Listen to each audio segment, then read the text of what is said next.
one and only. This is a Local 10 News Update, sponsored by FHIA, Florida Home Improvement Associates. Well, good morning, South Florida. I'm Eric Yutzi. Here's a look at your top stories on this Friday. 4 people killed after a 2-county police pursuit ended in gunfire on Miramar Parkway just east of Flamingo Road. Police firing several bullets into a hijacked UPS truck with 2 suspects and a UPS driver inside.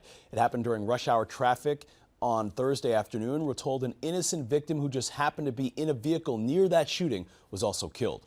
The chase began in Coral Gables. That is where police say the robbery suspect shot at an employee at a Regent Jewelers. At last word, that victim was stable at Jackson Memorial Hospital. No police officers were injured in any of this. A man hit and dragged by a driver in Miami happened near Indian Creek, where a man says he was struck by a driver who took off with him on the hood of the car. Jeff Seineman said he was able to get off of the car once Good Samaritans intervened and blocked that driver. Seineman said he was able to snap pictures of her tag, and that is how police tracked down Sharice Logan. She is charged with battery with a deadly weapon and leaving the scene.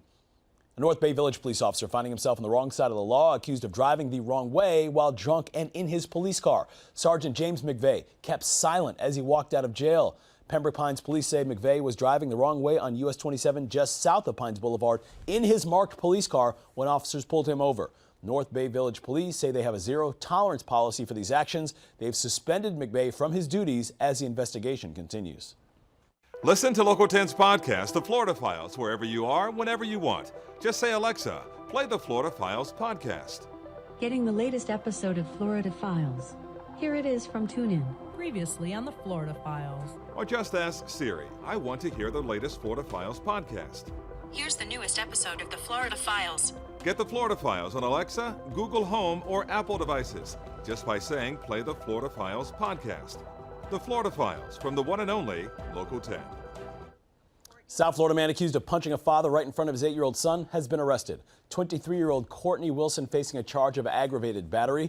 Police say they identified Wilson as a man seen here on surveillance video punching the victim in the face at Off the Wall Trampoline Fun Center in Davie back in October.